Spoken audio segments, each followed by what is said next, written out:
Alhamdulillah. Allahumma salli ala Sayyidina Muhammad.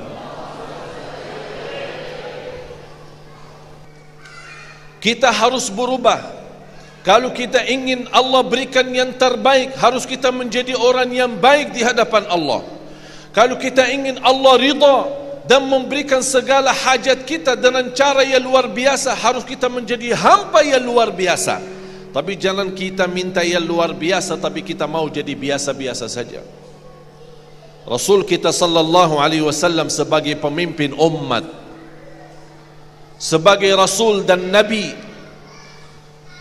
bagaimana Rasul kita sallallahu alaihi wasallam yang kita semua kenal, wa ma arsalnaka illa rahmatan lil alamin.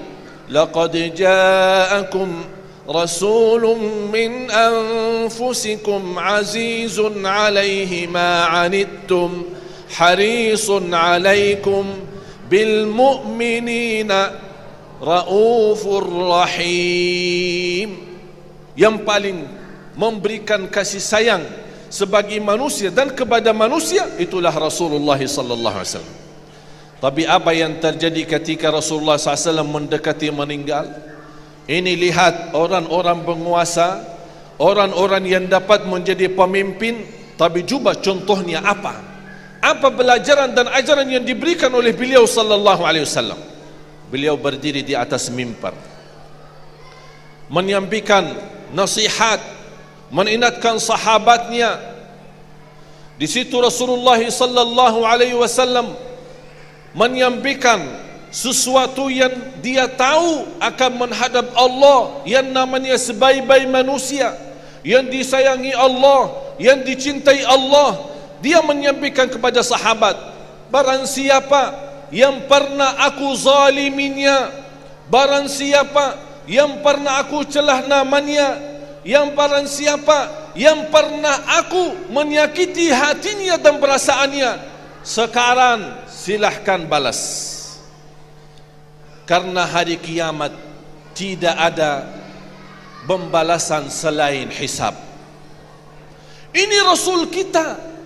Kira-kira Bapak Ibu, apakah pernah kita menyangka Rasul menzalimi orang?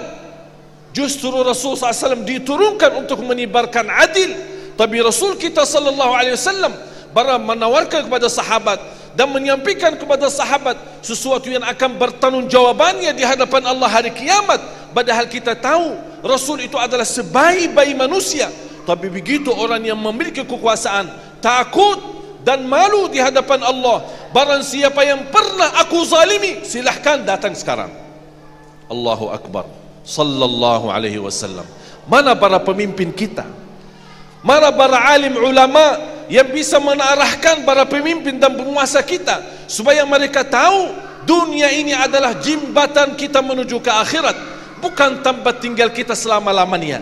Kita akan melalui proses yang panjang, masuk kubur, mungkar nakir dan hisab di hadapan Allah. Thumma latus'alunna yawma idzin 'anil na'im. Indonesia ini memang kita sepakati sebagai negeri yang berdasarkan Pancasila, bukan sebuah negara agama, tetapi negara yang beragama. Nah, lantas bagaimanakah kita mentransformasikan nilai-nilai Islam di negeri ini? Silakan, Syekh. Alhamdulillah. Allahumma salli ala Sayyidina Muhammad. Kama takunu yuwalla alaikum. Kita mengharapkan seorang pemimpin yang jujur dan adil. Setahu saya di negeri Indonesia, negara demokratis. Artinya tidak ada seorang pemimpin dengan cara terpaksa. Harus terpilih. Yang memilih siapa? Hah? Rakyat mana? Rakyat Indonesia atau di luar Indonesia? Orang Indonesia kan? Sebelum kita memilih, harus kita tahu posisi kita siapa, diri kita dulu. Bagaimana hubungan kita dengan agama kita?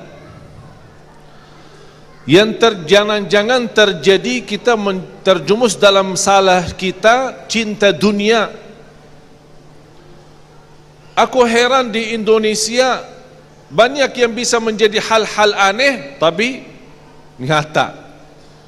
jelas terjadi. Tapi kalau kita fikirkan dengan akal, kok tidak masuk akal. Sebagaimana satu tempat yang mayoritasnya Islam, tapi bisa pemimpinnya non-Muslim. Saya bertanya, yang memilih siapa? Karena dijanjikan haji.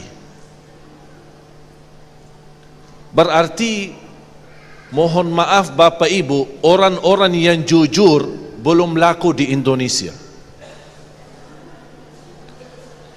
Padahal saya yakin banyak orang pemimpin yang jujur dan ikhlas, tapi belum mereka mendapatkan kesempatan. Karena bagi kita tidak laku. Kenapa tidak laku? Karena membaginya sedikit. Dia tidak punya modal besar untuk membagi sana sini, membagi uang, membagi beras, membagi apa. Yang itu aja bagi berasnya banyak. Ya udah itu aja kita pilih. Berarti kita harus memperbaiki cara fikiran kita. Kita harus tahu memilih siapa yang sifatnya jujur dan amanah, yang menentukan kita. Kita yang lebih tahu. Karena pemimpin itu bukan datang dari langit, turun atas kita, terpaksa, kita tidak punya pilihan. Malah dia datang dari tengah kita, dan kita tahu hidupannya, dan kita tahu sifatnya.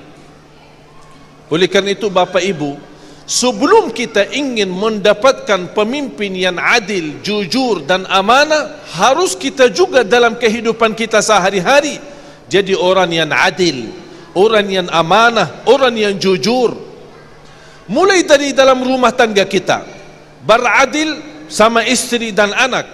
Beradil kalau kita punya anak, jangan kita sayangi anak lebih daripada yang lain. Beradil dengan tetangga kita, orang muslim maupun non muslim. Inilah perilaku sehari-hari kita yang akan mengarahkan kita dari petunjuk Allah supaya kita bisa mendapatkan pemimpin yang baik. Dan kembali kepada kita mendalami dan mempelajari Islam, karena pendidikan sangat penting untuk mengarahkan kepada yang lebih baik. Karena ummah yang jahilah tidak akan bisa makmur dan maju, tapi ummah yang alimah, ummah yang memahami agama, yang memahami kehidupan, bukan hanya pintar agama, bukan hanya sempurna takwaannya, tapi dia juga memiliki pendidikan dan keahlian untuk bisa memimpin rakyat kita menuju ridha Allah sebelum ridha manusia. Kalau kita dapat ridha Allah, pasti negeri kita akan makmur, menjadi baldatun tayyibatun wa rabbun ghafur.